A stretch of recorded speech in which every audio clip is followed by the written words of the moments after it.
So I'm an idiot. As you guys may remember, there is a National Day of Reconciliation on Thursday. For some reason, I thought it was Monday. So there is no class on Thursday. So this leaves a bit of a predicament. The university said, okay, well, if we cancel your Thursday class, don't worry, you guys can have December 8th. That's kind of a problem because we have a seminar on Thursday, and I'm sure you guys don't want to go over assignment 4 in December. It becomes a little bit messy. Now, we kind of got lucky in the sense that next week we don't have a seminar because we have the exam. So it's going to be up to you guys. Who's in the seminar today? How can happen you don't show up? No. So you guys have a choice. You guys want to have your seminar today still, or do you want to have it next week? Because what's going to happen is the Thursday seminar, obviously since the university is closed, they can't have it. So the Thursday seminar is going to be next week. The people that have it today, do you guys also want it next week, or do you guys want it today? It's completely up to you guys. Today? Who wants it today? All right, 2. Who wants it next week? More than 2. I'm so sorry. You can ask me questions if you want. Is that light annoying anybody else? Let's see if I can just turn it off.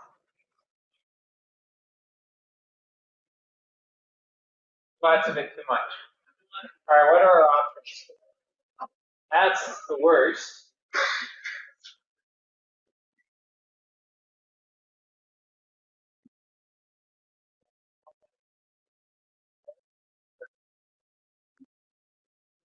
Okay, so it's settled. Seminars, no seminars this week. Seminar 4 will be next week.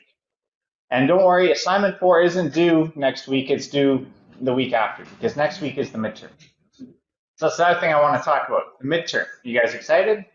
No? Linear algebra? I know. Midterms suck. I'm sure you guys got other midterms. Do you guys have a midterm this week at all? Which class? Okay. Any midterms next week? Isn't midterm season the best? No, it's the worst. I hate midterms because you have to try and balance everything. Classes, labs, assignments, midterm, it's too much. So the midterm, I wanted to ask you guys this because we're fortunate enough to be in person. Would you guys want me to print off a physical version of the exam and write it physically in person here? Who would like that? Who just wants to do it through eClass? Okay, so I guess it'll just be done through eClass. I thought I'd give you guys the option, but you guys obviously prefer eClass. So midterm again, 25 questions. They're all worth 4 points each, so it totals to 100. That's about it. Multiple choice questions, there are 5 possible answers, not 4. I guess I'll warn you about that right now. Is there any questions concerning the midterm? No? All right, so you guys are happy. So since our schedule is getting kind of chopped up, we're going to finish up strain today by talking about strain measures. Thursday, there's no class. On Tuesday next week, we're going to start talking about stress. And then Thursday next week is the midterm. So we're kind of playing leapfrog with the lectures here. Yeah. Any questions in general before we begin? All right. So I want to cover something before we jump into it, because this made me laugh quite a bit, and that is this. You guys remember this? From 372? So whoever went to the 372 lectures, the screen's really hard to see. I'm going to try getting it again.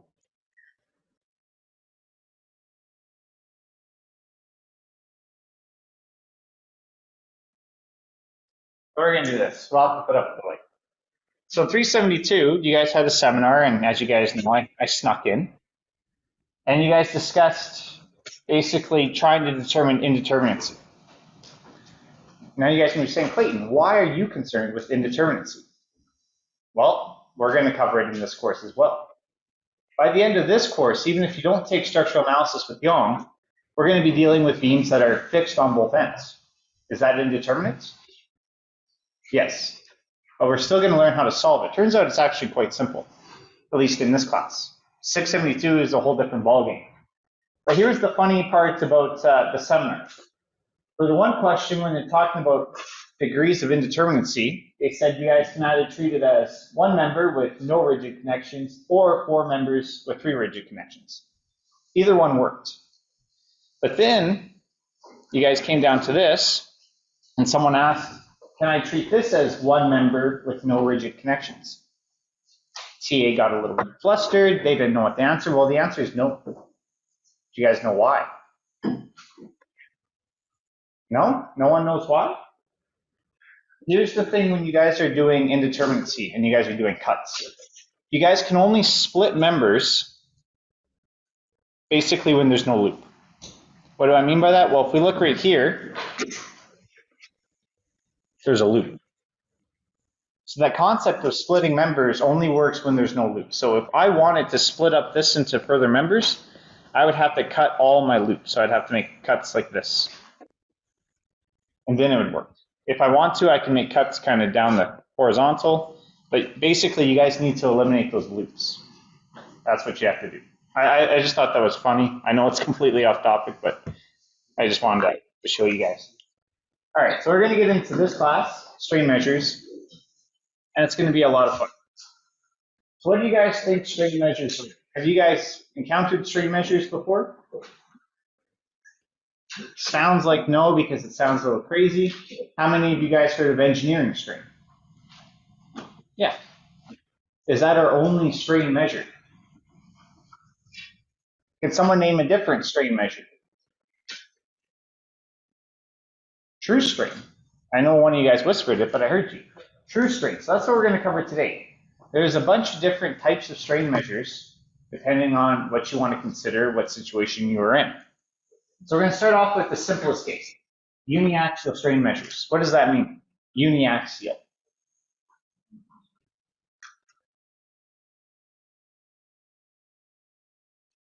I hear a lot of whispering. I need someone to speak up. One axis, exactly. So if I were to take this clicker, treat it as my bar, and stretch it, that's uniaxial. And this is what you guys would have done in 270. If you guys remember when you guys did the steel test, you guys had a steel coupon, you put it in the machine and it pulled it apart.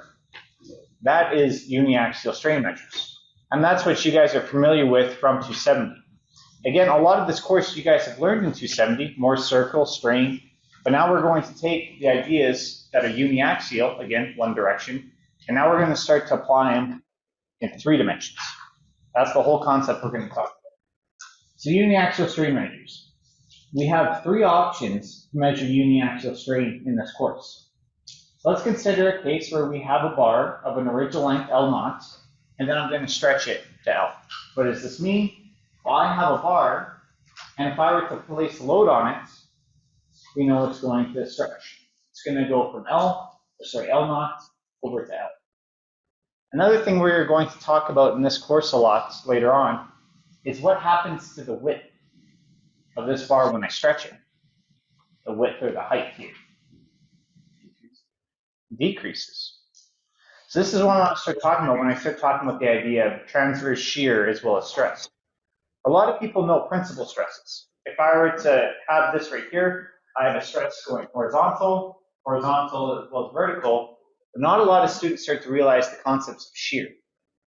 Which direction am I pulling this in, horizontal or vertical? Purely horizontal, but notice how it did have an effect on the vertical component. So it's not exactly what shear strains are. I'm going to talk about what they are later, but this is what I want to start getting you guys used to. The directions are actually coupled with each other. And all of those off-diagonal things in our matrices, those have to deal with those kind of phenomena that we have. So when we look at here, the first option we have to measure strain is engineering strain. Now this is the simplest. It's simply going to be L minus L0. So this would be kind of this displacement right here, divided by L0.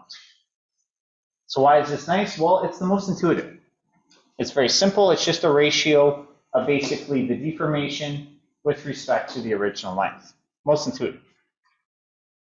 The second choice that you guys have seen before, because I heard you guys say it, true strain. Now the true strain is the natural log of L divided by L0. I'm going to show you guys where this comes from when we talk about stress. We're kind of in an unfortunate situation where these phenomena can best be described by talking about stresses rather than strains. So once we talk about stresses, all of this will become clear. But just as a little preliminary, how did I get natural logarithm? Who knows? Who knows where that comes from? No one? I don't blame you. I didn't know either. This right here comes from an integral. Now, the whole point of true stress is this. When I look, or I guess true strain, but it's related to stress. Let's look at stress for a moment. What is stress in general? What's the formula? Force divided by area, specifically cross-sectional area. And this goes back to this. When I pulled this, did my cross-sectional area change? Yes. So this is what true stress and true strain attempt to quantify. It considers this cross-section deformation. Engineering strain, and as you'll see engineering stress, it does not consider that. It just takes our original cross-sectional area and uses it throughout. True stress and true strain, it considers the fact that when I start stretching it, my area is getting smaller, or if I compress it, it's going to get larger. Now the final one is the green strain. Now this is something I don't expect many of you guys have seen, but it basically comes from the derivations that we did in the previous lecture. So it's going to be L squared divided by L naught squared divided by 2 L naught squared. We use this mainly for nonlinear deformation. Are we going to cover nonlinear deformation in this class? What do you guys think? I see a lot of yeses and nos at the same time. No. So I will expect you guys to know how to calculate the green strain. I will not expect you guys to know how to derive it, its purposes, anything like that. You guys will probably see it in assignment 4, and you guys may see it as multiple choice on the midterm, the second one, calculate the green strain. But other than that, you don't really have to do too much. Okay? Now, it turns out that all three of these formulas can be simplified by introducing something we call a stretch ratio, lambda. And I define lambda as my current length L divided by L naught. Now, if I were to use this identity and substitute it into all of these equations, they simplify quite nicely. Now, I'm going to ask you guys this because this is going to be a question for assignment 4. Again, it's not due for a couple of weeks, so don't worry. But is there a stretch ratio where all three of these strains are the same? What do you guys think?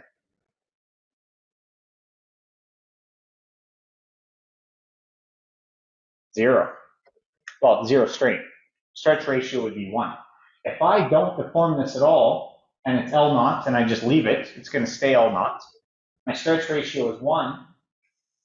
All these will be the same. And which makes sense, because if my stretch ratio is 1, I'm not deforming it. How much strain should I have? None, exactly. It'd be pretty weird if one of our strain formulas predicts strain when I'm not deforming it at all. It'd be fundamentally incorrect. So that's one of the questions you guys will have on assignment 4. Which stretch ratio results in the same strain for everything? As we'll see, the strains, depending on which method you use, they're going to change. For the most part, we are going to use the engineering strain.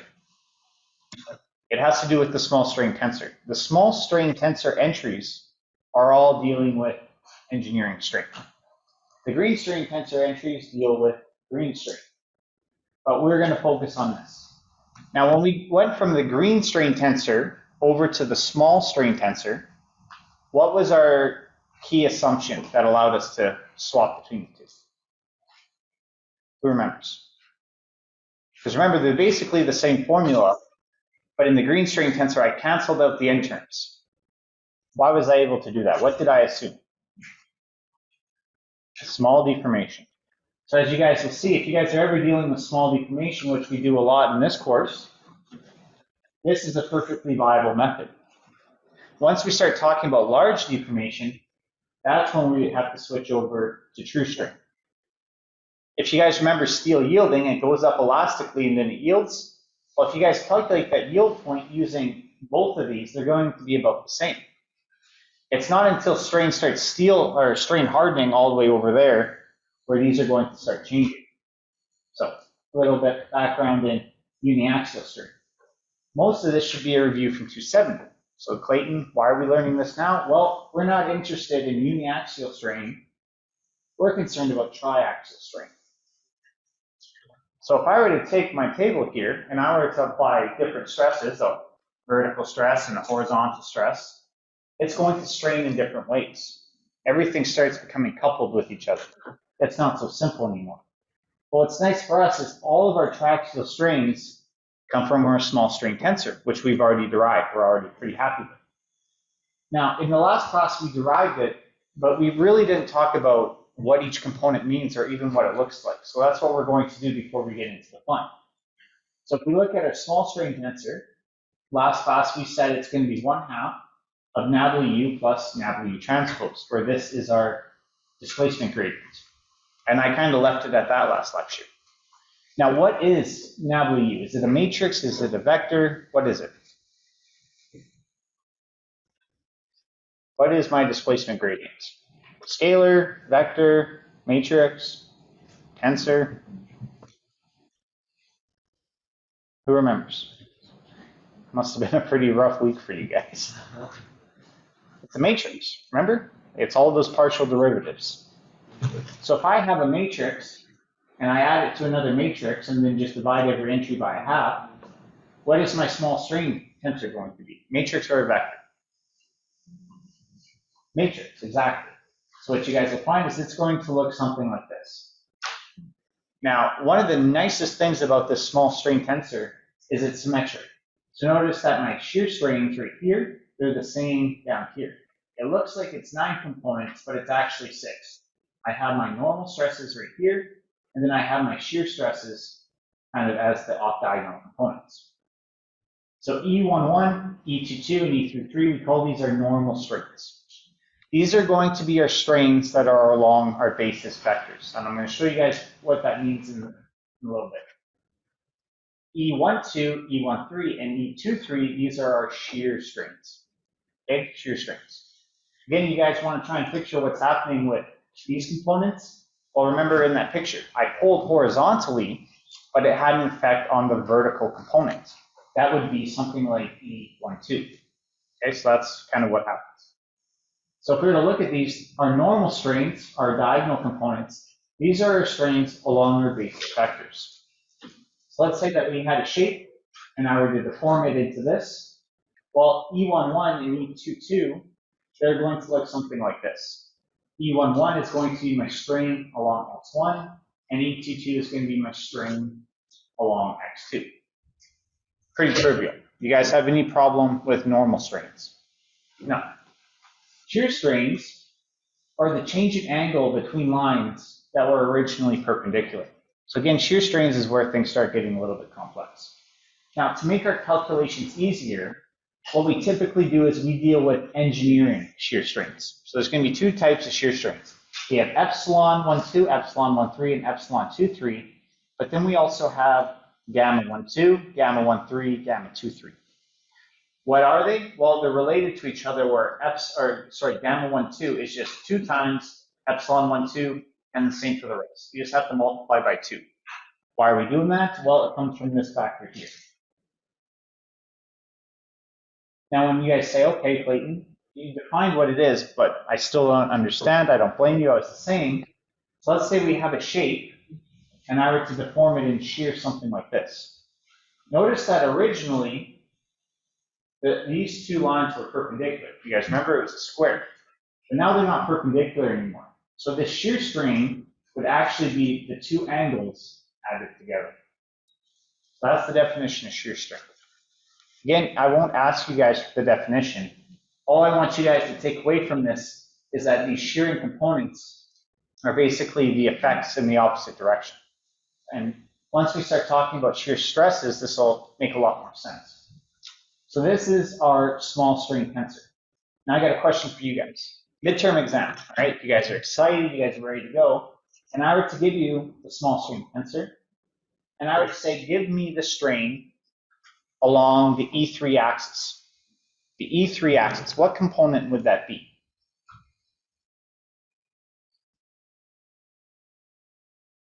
Who thinks they know?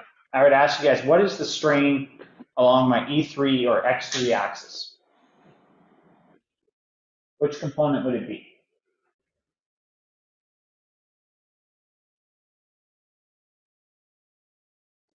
There's no wrong answers. Well, there is, but I'm not going to judge you. You guys are so shy. What's going to happen in job interviews? Don't be afraid. I don't know why. Are you guys scared to be embarrassed? I embarrass myself all the time. You guys shouldn't be afraid to answer, even if it's wrong. So let's see. If I was asked, let's take this 2D scenario. So this would be a 2x2 tensor. And I would ask you guys, what is my strain along the x2 axis? Which component would it be? Epsilon 2, 2. Exactly. If I were to ask you for the strain along the x1 direction, which component would it be? Epsilon 1, 1. Exactly. If this was three-dimensional and I wanted the strain along x3, which component would it be? Perfect. So that's what I want you guys to know. I don't have to just ask you guys for epsilon 1, 1. I can ask you for the definition. What is the strain along this basis vector? But now it's going to get into the fun. What happens if I ask you guys for the strain diagonal? Let's say that this point was 0 and this point was 1, 1. So I can create a vector basically 1, 1. If I were to ask you guys for the strain along that vector, what's it going to be?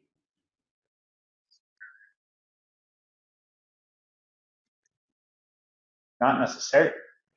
So this is what we're going to discuss today, and this is going to be kind of the worst part. What happens if I ask for the strain in an arbitrary direction? All right, an arbitrary direction, any direction. So longitudinal strains along general vectors. So what you guys will see in your midterm for sure is I'm going to give you a vector. And I'm going to say, what is the strain along this vector? Because again, the vector is just basically a line. So in order to do this, we have to go back to the equation we derived last lecture, and we ended up with this. Now, this is going to be perhaps one of the worst derivations you guys will ever see. So again, I want to make it clear, you don't need to know the derivations in this class, you guys need to know the final formulas. But I want to show you the derivations. So we ended up with this when we were deriving our small strain tensor. Now something we didn't discuss, but it's actually very important, is NADLU here, a displacement gradient, can be decomposed into a symmetric part and a skew symmetric part. Turns out that our symmetric part is our small strain tensor. The skew symmetric part is our infinitesimal rotation tensor. Not something you guys really need to know in this class, but what happens is this can be split into two different parts. Because of this idea, I can substitute NABLU as a function of these two. So I end up with this. Again, NABLU is a symmetric part and a skew symmetric part. If I take this and substitute it back into here, I get this. Now we have to do a little bit of recap because this might look a little confusing. Remember that dx, that's my strain after deformation. This is what I want. D big X, this is my strain, or I guess my distance before deformation, so there shouldn't be any strain. So now we got this right here. And this is where all the fun gets. This is as nice as it's going to look because it's about to look pretty ugly. So what happens is we're interested in the length or the norm of dx. Again, I want to measure how the length changes. So you say, okay, I know that my norm squared is equal to the dot product of the vector by itself. So if I move the square to the other side, I get this. So far, so good? Yeah? We'll see. If I were to substitute dx because I have a nice equation for it up here, I get this. Now what happens is I got a vector here, vector here, vector here, and then I got it with vectors. So if I look just under the square root, I get this. Starting to look pretty gross. Now, what happens is this. A lot of this stuff cancels to 0 or simplifies to 0. So if we look here, dx dotted with w dx is equal to 0. This is a property of skew symmetric tensors. It doesn't matter what these vectors are or what this matrix is. If it's skew symmetric, it has this property. And that's still looking pretty gross. So this is where the fun comes in. I'm going to cancel all these terms because of small deformation. By now, you guys are starting to see why we assume it. It makes our lives a lot easier. By assuming small deformations, this term, and this term can be assumed 0. So we're only left with basically a couple terms. And in the end, it looks like this. Now we're going to do some really fun stuff to this equation right here. The first is I'm going to say, okay, I got a vector dotted with itself. What's a vector dotted with itself equal to? In terms of the norm. If you guys want, you guys can just look. A vector dotted with itself is the norm of that vector squared. So I utilize that property. So I took this and I did this. Now what's going to confuse some of the students is I did this right here. So I took the norm of the vector squared and I divided by dx divided by dx. Theoretically, what's this equal to? 1. This norm here is the same as the down here. It should just be equal to 1. But why did I do that here? Why do you guys think? Why did I add this in? Just for fun? Make it look smarter? Anyone have an idea? We can factor out. Because now on both of these terms, I have a dx squared. So what I'm going to do is I'm going to factor out the dx squared. So I'll have dx squared, and then after I take dx squared outside of the square root, I simply just get dx. Hopefully you guys are still following along, not too bad. Now we're going to deal with this right here. This is really, really gross. And this is actually why we factored out this dx squared. Because it turns out that this component right here is very, very small.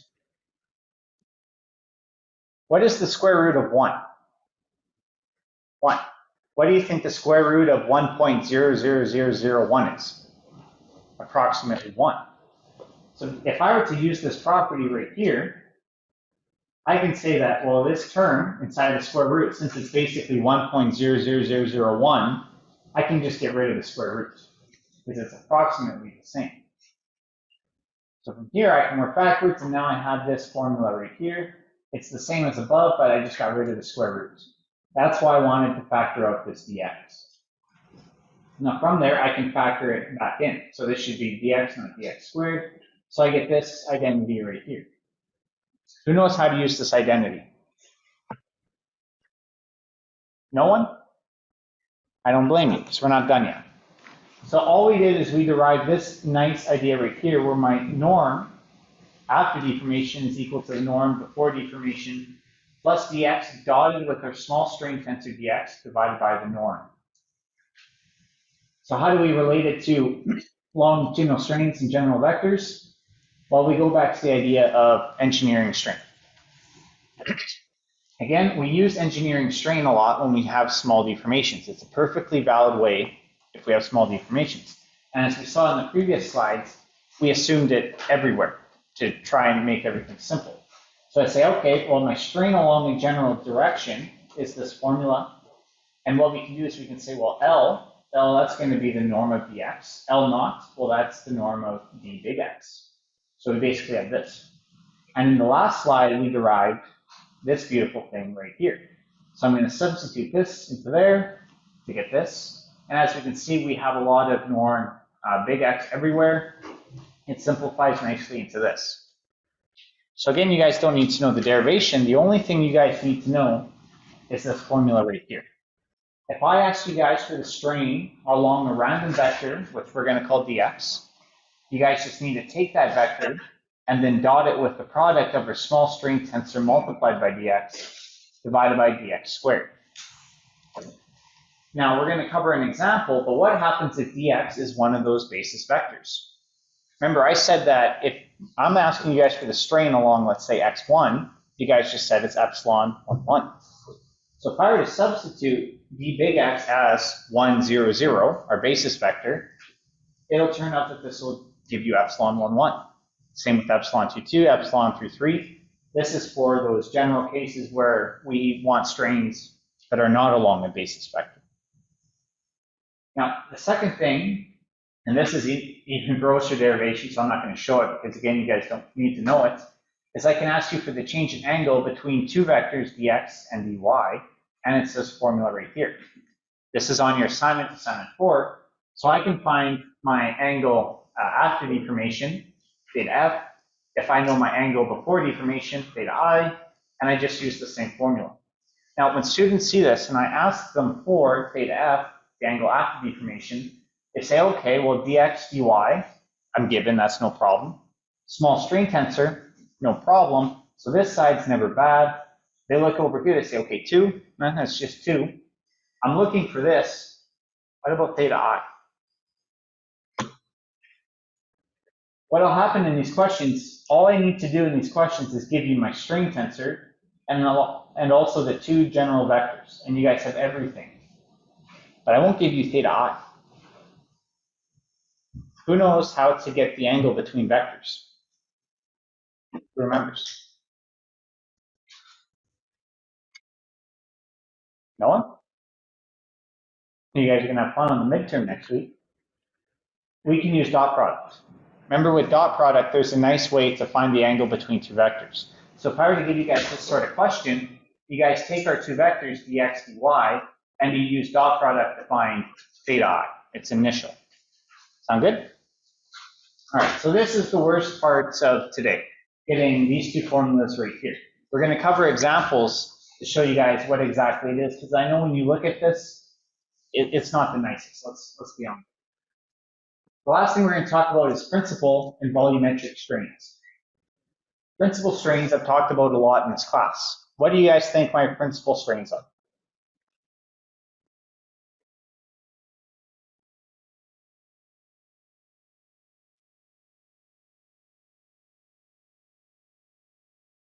Hearing a lot of different answers. You guys remember from Moore's circle. In Moore's circle, we would rotate, find our principal strains, basically our maximum strains that we experience. Now what happens when I take a tensor and I rotate it just right so that it is a diagonal tensor? What are those diagonal components? Eigenvalues. So if you guys ever see principal anything in this class, it's eigenvalues. So if I were to give you guys a strain tensor, it's just a 3x3 or a 2x2 matrix. Can you guys find the eigenvalues of a matrix? Well, half you guys probably not, but Mathematica can. So all you guys will have to do when you ever see principal strains, just take the eigenvalues of whatever strain tensor we have. So again, eigenvalues. So what happens is if this is my small strain tensor, and I were to transform it using Q, which again, the rows of Q are the eigenvectors of the strain tensor, we get this right here. So there isn't really a specific notation for principal strains. So what I do is I put the Roman numerals, epsilon 1, epsilon 2, and epsilon 3. These are going to be our principal strains. What exactly is happening here is something that I'll show you guys when we talk about stresses. It's very, very easy to figure out what's going on. All right. Well, actually, we got a little bit extra time. Let's go have some fun. This is basically the concept of the strains. Can you see? Okay, good. If I were to take a square and I were to say, okay, I have my longitudinal stresses like this, and I were to have some shear stresses like this. Basically, I can take a system that has both normal and shear stresses, and let's say I get a diamond.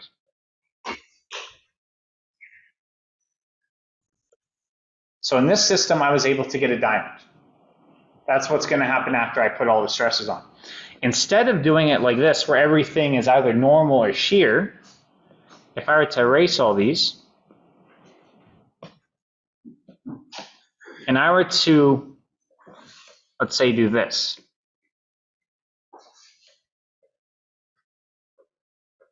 Will this give me my diamond? If I were to stretch it out in that diagonal direction and then compress it in the other one, will I get my diamond? Yes. But notice here, I didn't have any shear stresses. It was all just normal stresses. This is what happens when we diagonalize things. These right here would be called my principal stresses. And the key here Now let's not go pink, let's go blue, and let's go dash over here. The way I have to apply these two lines, those are my eigenvectors. So hopefully now this makes sense to you guys. If I apply my loads in the direction of those eigenvectors, then I don't have any shear stresses. I can still get that deformation.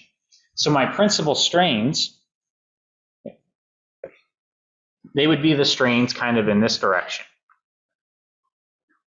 in the same direction as those eigenvectors.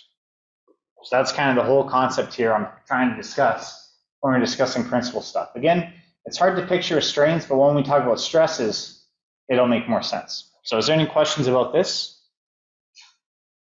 The key here is that all of our deformation can actually take place in a coordinate system without any shear. So we're going to go back here, say, okay, you guys are experts, no big deal. Now, last thing we're going to talk about is volumetric strain. This is a very nice examination question. If you guys get volumetric strain, you guys, yes, perfect. Because my volumetric strain is simply the trace of our small strain tensor, epsilon 1, 1, epsilon 2, 2, and epsilon 3, 3. That's it. It's just the trace.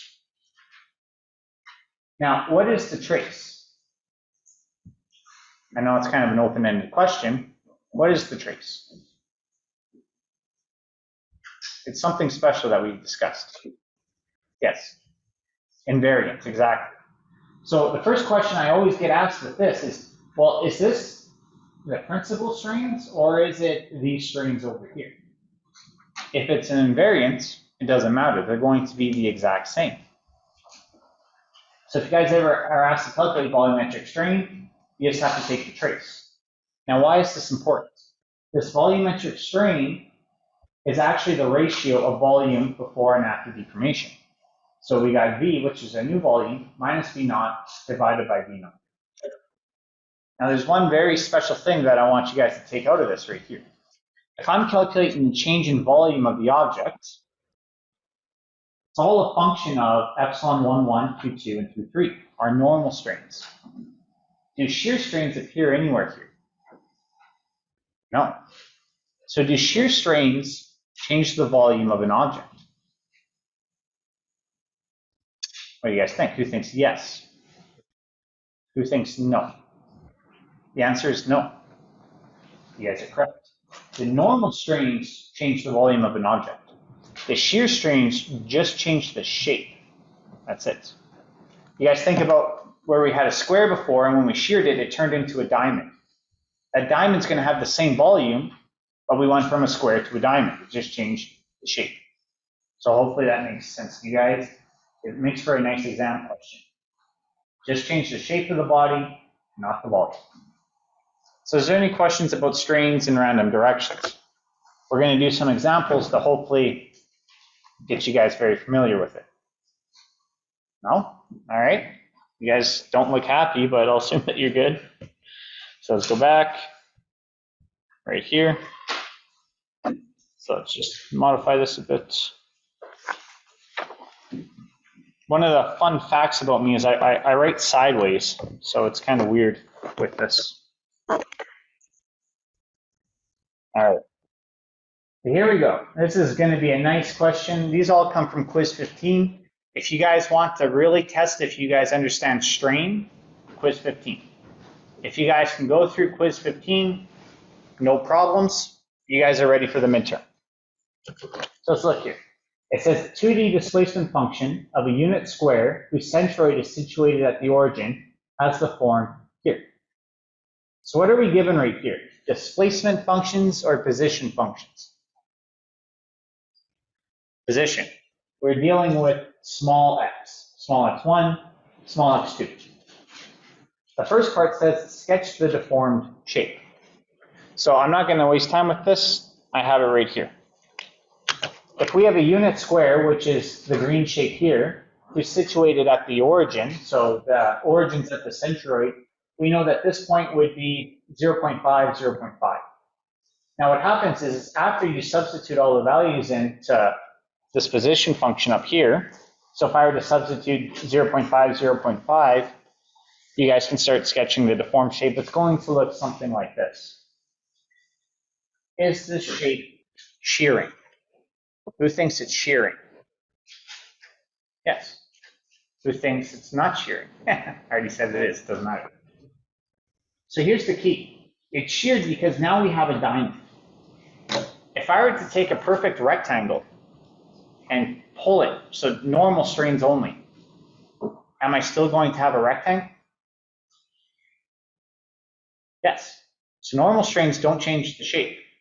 It's the shear strains that start changing the shape. So this is going to be the picture what we're dealing with. Now this question wants us to do a couple things. The first one, which is going to be B right here, calculate the small strain matrix. It's actually not going to be too bad. The second part, calculate the small strains along the directions of A, which is 1, 0, and B, which is cos 45 and sine 45. So that's going to use the formula that we had earlier in class today.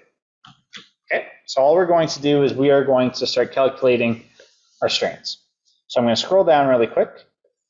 I'm going to say, okay, for A, it wants, or I guess this would be B, it wants our small strain tensor. Now, our small strain tensor is very simple. It's a nice formula. E small is equal to 1/2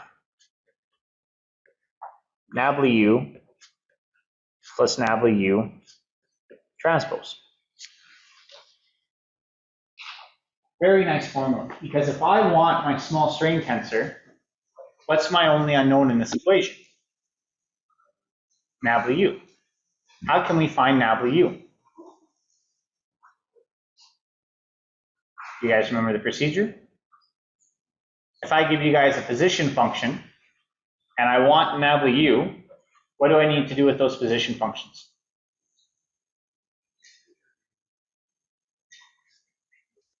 Partial derivative. If I take the partial derivative of position functions, what do I get? Do I get nabla U? No, what do I get?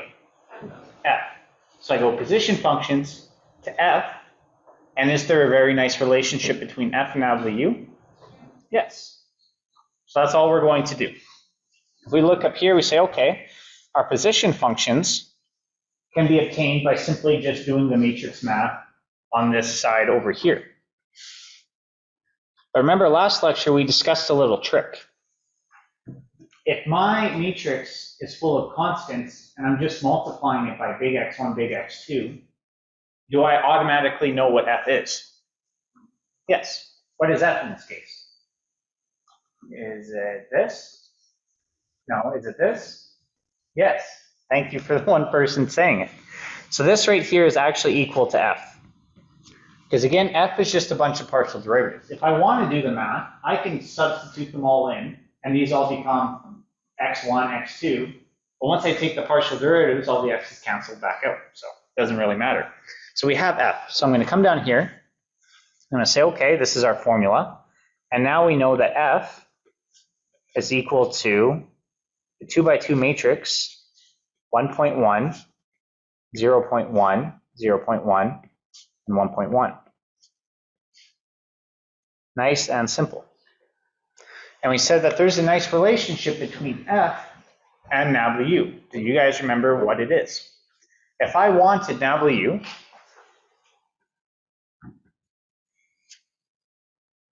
what's this equal to? Who remembers? Who wants to be brave?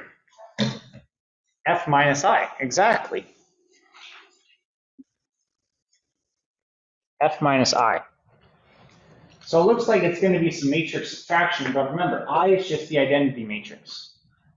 So all I'm doing is I'm going to subtract -1 to my diagonal. So I'm going to subtract 1 from here and 1 from here. That's it. So we come down here and say, okay, nabla U is going to be equal to, what's 1.1 minus 1? 0.1. 0.1. These stay the exact same because they're not on diagonals. And then we have 1.1 minus 1 again. We get 0.1.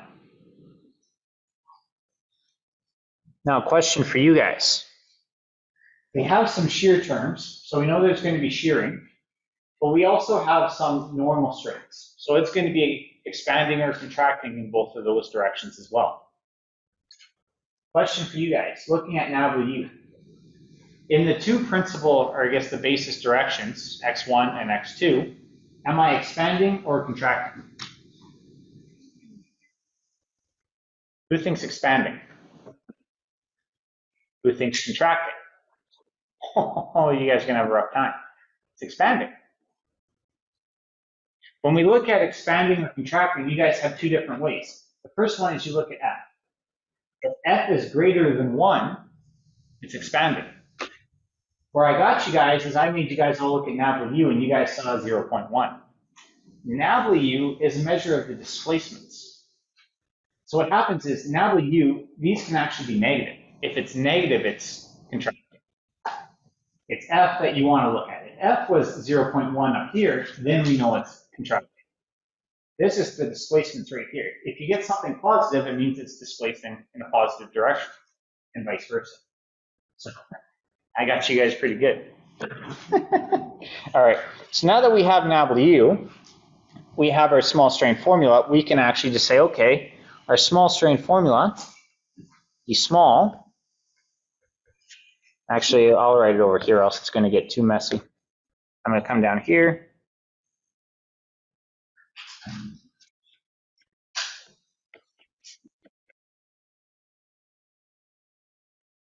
It's going to be a 2x2 matrix. So I'm going to have the formula for you guys. You guys have NABLU. You guys have this formula. What's going to be E11?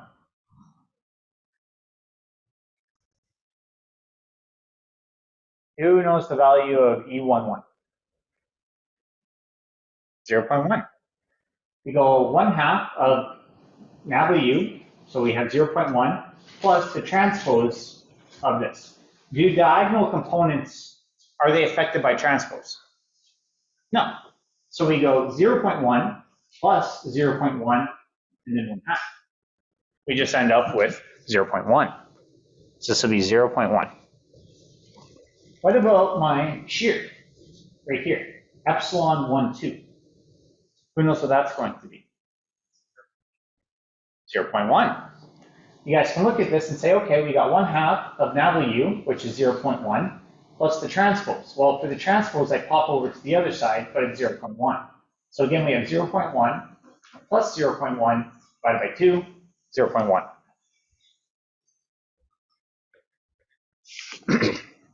What about my other shear component right here? 0.1. Do you guys need to calculate this one? No. I'm seeing you guys shaking your head. Why? Symmetric. So if you guys know one of the components, you guys know the other one, 0.1. And how about the last component, epsilon 2, 2? 0.1.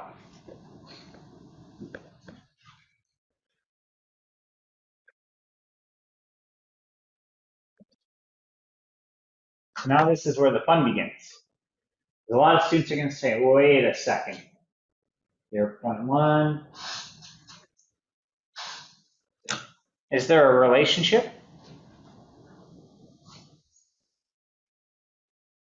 If I were to give you NABLU, do you guys even need this formula?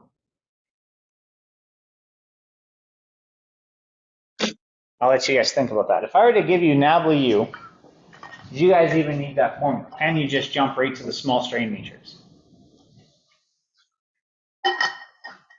Who thinks yes? Who thinks if I have all 0.1s, then this will just be all 0.1s? In that particular case? But here's the thing.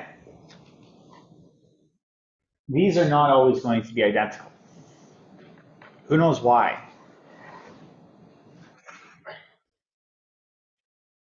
Yes. Exactly. NABLU doesn't always have to be symmetric. It is symmetric in this case, which made them the same. But let's say that this was 0.3, this one right here. So let's just erase it. Now let's say for fun this was 0.3. Now if we were to go through and do the math for this component right here, 0.1 plus 0.3, 0.4, divided by 2, 0.2, which is different than here. So again, that's the key. One of you guys, I promise you, will forget that on the exam. But that's the key. Now the U does not have to be symmetric. In this case it was, which made everything easy, but it doesn't always have to be. Make sense? All right, so I'm going to move this because I keep clicking on it. I'm going to erase this back to 0.1, 0.1. So now we have our small strain tensor.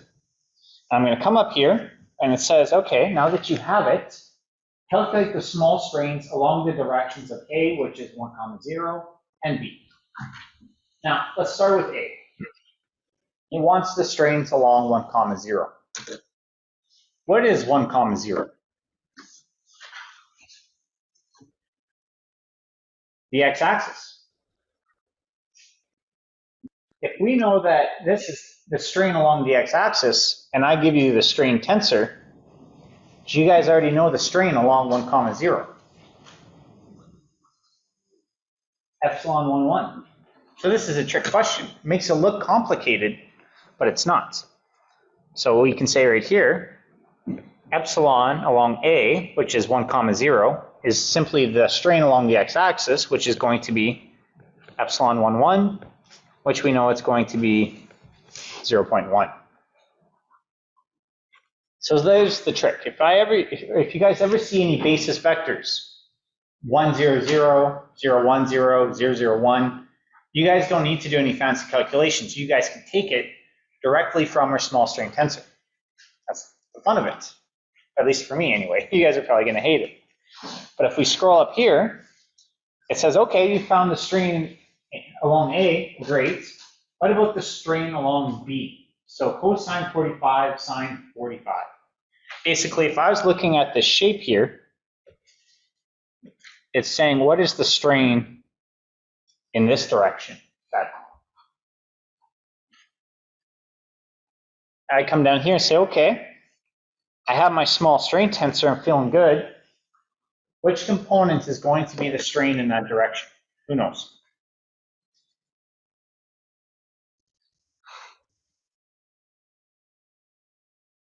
Who knows? 45 degrees. Isn't that typically how a shear acts? What do you guys think? I'm starting to see the fear. If you guys look at midterm number 2, or when you get to that point, there's a classic question, and Sammer used it every year. He didn't even change it, because students fall for it every time. He says, what is the strain along 1, 1? So basically the 45-degree plane. Everyone. It's the shear. No. Are we given enough information, or sorry, did these components give you the strain along that 45-degree line? No. We have it along x1 and x2, so the x and the y axis, and we have shear strains, but we're not given what it is along that direction. This is when we have to go to that formula we derived today, which is this. The strain along, I'll just say B, is equal to dx dotted with E small dx divided by the norm of dx squared. So this is what we derived today. Again, you guys didn't need to know the derivation. You guys just need to know this formula. This formula is valid for any direction. So all you guys need is the vector defined in that direction. Are we given dx? Yes. That's going to be the cosine 45, sine 45. So say, okay, I know dx, we're given it as dx is the vector cosine 45, sine 45.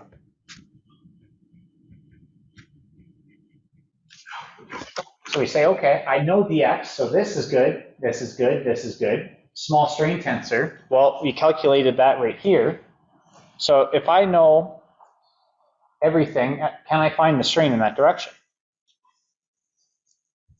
Now here's my question to you guys. Vector, matrix, vector, vector. Is this going to be a vector? Is it going to be a matrix? What's this going to be? Who thinks scalar? Okay. Who thinks vector? Who thinks matrix? It is indeed going to be a scalar. It should just be one single number. If we look up here, and I asked you guys for the strain along A, well, it's just one single number. So your strain in direction should be one single number. So we say, okay, we come down. It's not going to be too bad. I have all the numbers ready. If I were to substitute everything into the formula, well, actually, before we do that, let's look at this component right here. What is going to be the norm of this vector? Do you guys know? 1. It's very easy to determine. If you guys forget, it's okay. Is the norm of dx is equal to the square root of the first component squared, so cosine squared 45, plus the second component squared, so sine squared 45. And if I were to do this, well, we know it's going to be 1 right off the bat, because cosine squared theta plus sine squared of any theta, what's it always going to be? 1. Square root of 1, 1. So we know that this is going to be equal to 1, which makes our lives easier because we don't have to have any number at the bottom. All we have to go is dx dotted with e small dx. So I come down here and say, okay, my strain along B is going to be my vector dx, which we know is cosine 45, sine 45,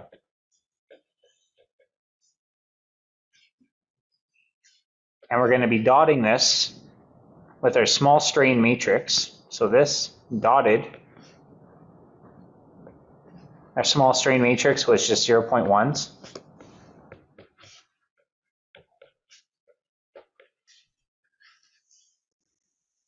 And then this small strain matrix was multiplied by that vector dx again. So cosine 45, sine 45. So I'm doing it all in one step because chances are you guys are just going to throw it into Mathematica. But what would basically happen if you want to do it by hand is you find this component. 2 by 2 matrix multiplied by a vector, what are you guys going to get? A vector. A vector dotted with another vector, well, it's just going to turn into a scalar. So if you guys were to throw this in, you guys would find that E along B is equal to 0.2.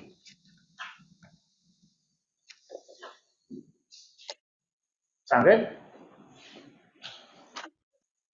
That's how you guys use this formula. Is it too crazy? No. Yes.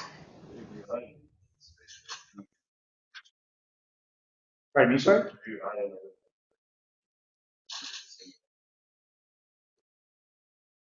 Yeah, if it's in the same direction. That's the key, it's same direction. Because the reason why is we look up here, and I'm just going to erase this.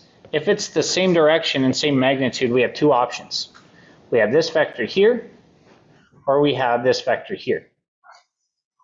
Now the reason why it's going to be the same is, again, the strain is symmetric. It's going to be the same along both directions.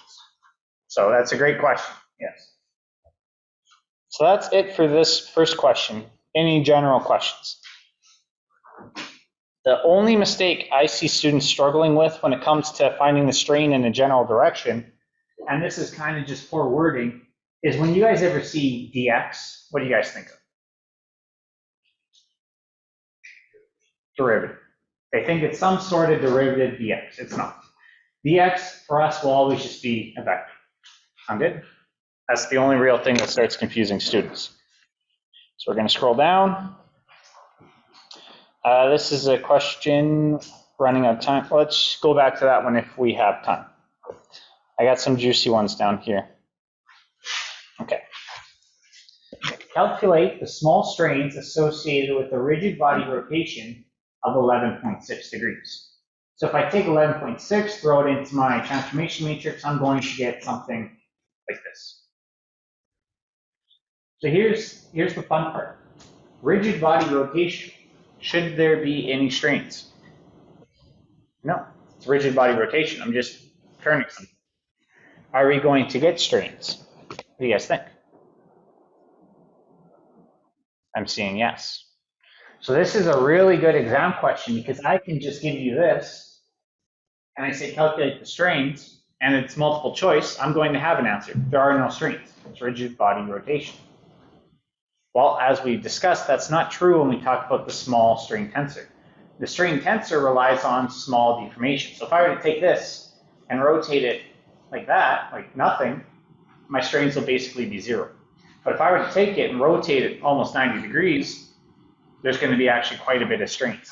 So we're rotating by 11.6 degrees. Is that a lot? What do you guys think? Is that a lot? Okay, I'm hearing some yes. Well, let's calculate and see what it does. It doesn't seem like a lot, like it's just 11.6 degrees. So if we come here, we say, okay, if this is in this format, what is my F matrix going to be? It's just going to be equal to Q. So this right here we know is going to be equal to F. It's one of those fun tricks. So now that we know what F is, and I want to get to my small strain tensor, what would be my next step?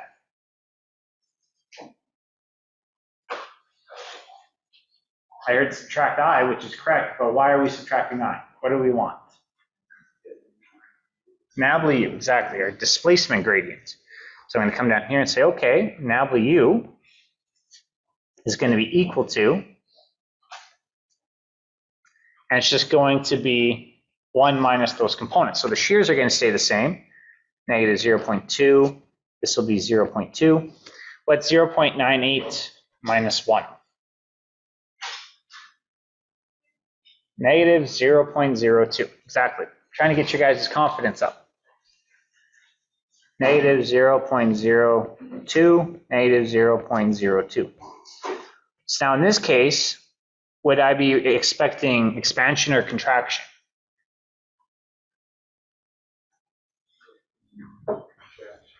Contraction. Again, two ways of looking at it. This is less than 1, or this is negative. Hopefully that's not too bad. So now that we have NABLU, we say, okay, not doing too bad. We have epsilon small, the small strain tensor, is equal to 1/2 NABLU plus NABLU transpose.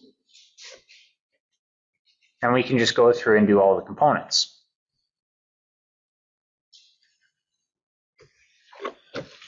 So what is epsilon 1,1 going to be? First component.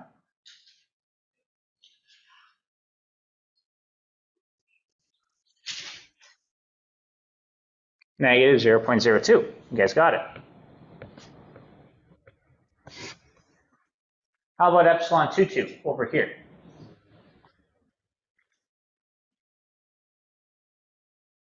This component right here, epsilon 2,2. Negative 0.02, because we're having negative 0.02 plus negative 0.02 and then divided by 2. So negative 0.02. What about my shear components right here? 0. 0.2 plus the transpose, so plus this side, 0.2 plus negative 0.2 is 0. 0, 0. So this is our strains. So again, we rotated 11.6 degrees. Not a ton, 11.6, just like this. Is this a lot of strain? What do you guys think? Who thinks that's a lot of strain? Who thinks it's not a lot of strain? Oh, you're split. So let's go down here and let's look at some actual fun facts. What do you guys think the crushing strain of concrete is? What is the strain when concrete crushes? So what we call this ECU, concrete. What do you guys think the concrete crushing strain is by the Canadian Code? Who thinks it's greater than 0.02? Who thinks it's less than? Okay. The crushing strain for concrete is 0.0035. Is this a lot of strain now? Yes. Well, that's concrete. Maybe you guys are saying concrete's just, what about other materials? How about masonry? Cinder blocks. What do you think the code strength or crushing strain for cinder blocks are? Who thinks it's higher than concrete? Okay, who thinks it's lower than concrete? Yes. 0.003. What about steel? You guys are saying, okay, well, that's the cement materials. What about steel? Steel's obviously better. What do you guys think the yield strength of steel usually is? Typically. Think it's higher than concrete and masonry? Yes, it's going to be higher than concrete and masonry. Do you think it's going to be higher than 0.02?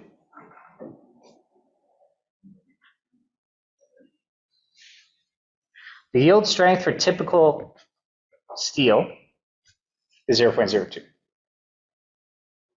Typical rebar steel is 400 MPa, and the Young's modulus 200,000, 0.02. So if we look here, and this was my design, I have my concrete crushing, my masonry crushing, and my steel yielding. That's a lot of strain. A lot of strain.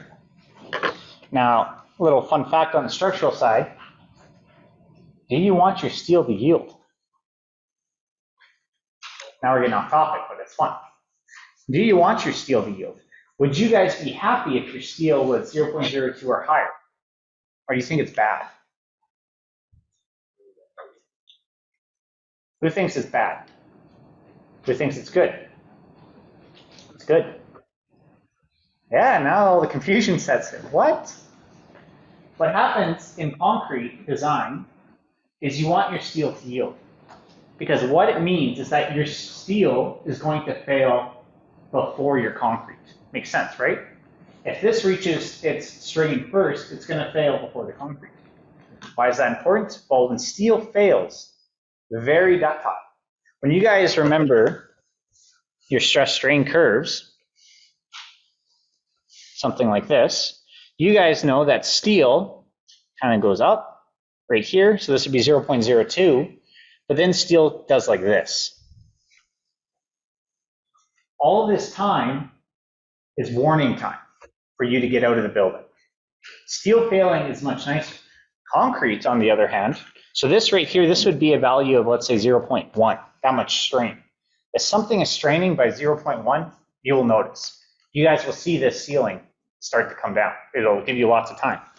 Concrete, on the other hand, and it can be kind of on the same scale, but it goes up and then it drops. This right here is extremely sudden. When concrete breaks, you guys will know.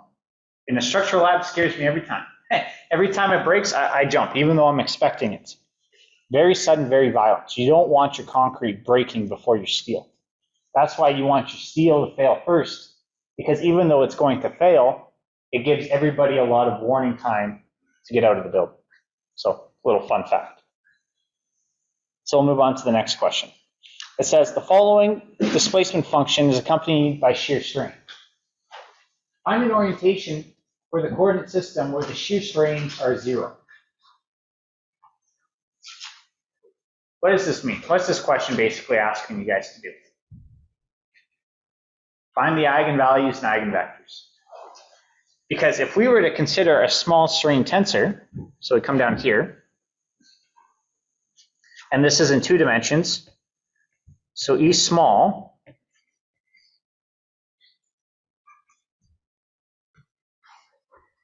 and it says find the coordinate system where the shear strains are 0. Well, we know that our shear strains are our diagonal components. So basically, it wants a system that looks like this. What kind of matrix is this? It's a diagonal matrix.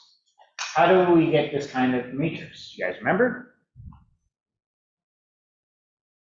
Hopefully, you guys don't care. we transform it, so this E prime is equal to Q times epsilon times Q transpose. Now again, the key here is that Q consists of the eigenvalues of our small string tensor. So this is what it wants. This is not what E small is. This is what it wants. They give us E small. Well, they don't. They give us position functions. So the first thing that we're going to need to do is calculate what E small is. So if I'm given functions now, I can start calculating what my deformation gradient is. So F is going to be a 2 by 2 matrix. Let's see if you guys remember the partial derivatives. What's going to be my first component for that? 0.8. That's a good guess. Who thinks it's 0.8? Everybody. You're very correct. 0.8. I thought you guys would need some more hints, but you guys are obviously good to go. What's going to be the second component? 0.1. Who agrees? Yes. See, you guys are laughing how easy this is. This one, 0.1, and this one, 0.9. And say, okay, that's going to be our deformation gradient, but I want my displacement gradient, nablu. So nablu is equal to F minus I. We say, okay, nablu.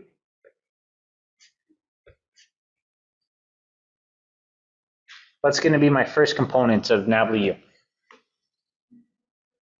Negative 0.2. These will be the exact same. And what about my last component? Negative 0.1, exactly. So negative 0.1.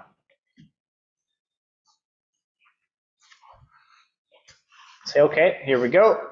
Now all we need to do is find our small strain tensor. We have a nice formula for it. 1/2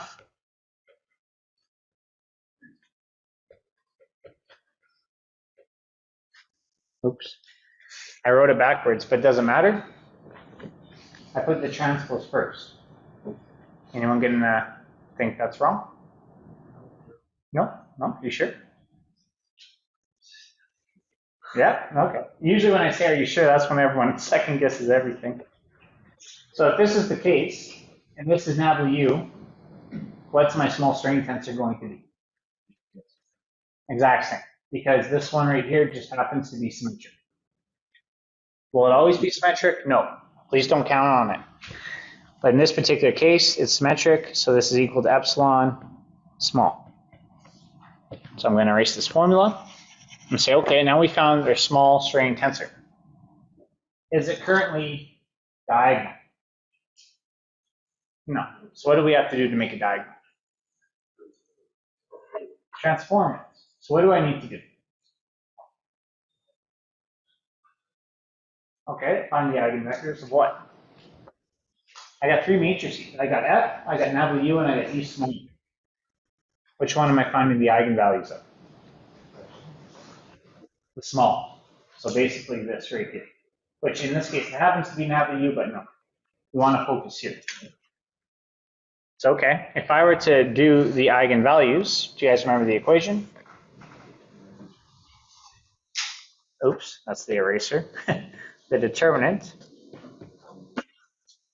epsilon minus lambda I, is equal to 0. So if this was the particular case here, I can actually solve, and I can find lambda 1 and lambda 2. So lambda 1 here is negative 0.262, and lambda 2 is negative 0.038. So this is when I want to start talking about this again. The concept of what just happened. If I know the strains along my x-axis and my y-axis and some shear strains, is it enough to design for? Again, I want to keep relating this back to structural because this is what it's all about. If I were to take this and design my building for this kind of strains, is that a good thing? No. Because in some parts of my system, look at this strain right here. Is this greater than this? Yes. So this is why we find those principal strains. If you guys just design for whatever coordinate system you guys define, you guys will not necessarily get the maximum strains. Remember, we only have it in this particular format because the X, the Y, and the Z axis are just simple. It makes everything so easy. That's not because it's proper. It just makes our lives easier. So because we simplified everything above, it's our duty now to check all of the other orientations that we can have. In this case, this would be the strain that I'd want to design for. Question for you guys. If I were to design a building for exactly negative 0.262, is that safe? No. Who would design for 0.262 and be happy? Call it a day. What would you guys design for then? If this was your load, what would you guys feel comfortable with? 0.6. That's a one-way street to getting you fired. Probably maybe 0.3, something like that. As you guys will see, all of our codes are based on two different things, strength and loads. So what I would do right here, oops, let's try and get this straight. I'm not sure if you guys like me going off on structural tangents so much, but it is what it is. I'm in charge. All right. So basically what happens is you have a load on a building. Now, does the load vary? Can it vary? Is it always going to be constant? No. So what happens is you guys get a nice bell curve for the load. Now, if it's a more constant load, like dead load, like think of all these chairs. No one's suddenly going to take all these chairs out. The chairs are always here. It has very small variability because they're always here. You guys as people, though, you guys move in and out, so that one would have a larger variability. So this would be our load. And then we have a second curve for material strength. So it's going to look something like this. Now, if the material is very consistent, like steel, again, it's going to be smaller. If it's inconsistent, like concrete, it's going to be larger. And what happens is failure is this area right here, where the two curves kind of intersect. So what we do in Canadian code design, and the US is kind of shifting towards it now too, is we find that area and we basically try and push the two curves apart by using factors. What we do is we take all of our material strengths and we lower them. Say that our concrete is 30 MPa. Well, what we do is we take this 30 and currently multiply it by 0.65. So that's our way of getting this curve more shifted to the right. If our loads were, let's say, 10 kilonewtons, well, it depends what kind of load it is, but we multiply this by a factor to increase it. So for dead load in Canada, we multiply by 1.25, and that'll shift this curve over here. So we try and minimize the area by applying these factors. So what would happen if this was the case and this was my strain, and this is on the load side, I would multiply the strain by 1.25, and that's what I would design for. 1.25 is for dead load. It's load that's always going to be there. Self-weight, chairs. What about live load? You guys, as people. Would that factor increase or go down? Increase. More variability. This lecture room was designed for full capacity. Is it at full capacity? No. Sometimes will it be? Sometimes will it be over capacity? On pizza nights, yes. So there's so much variability. When it comes to live loads, it goes up. Now, last question. I got 1 minute. Earthquake loads. What do you think the factor for earthquake loads are? The worst case scenario, earthquake. If an earthquake hits Edmonton, we're all gone. Nothing here is designed for earthquakes. What do you think the factor for earthquakes is? I heard 10, 2. Oh, if I didn't scare you in the seminar with earthquakes, this will scare you now. Earthquakes are so massive and so destructive that we just design basically to keep the structure up. We don't try and design for service anymore or anything like that. So a little fun fact. And yeah, that's it for today. So again, no class on Thursday, no seminars this week. All right, thanks guys.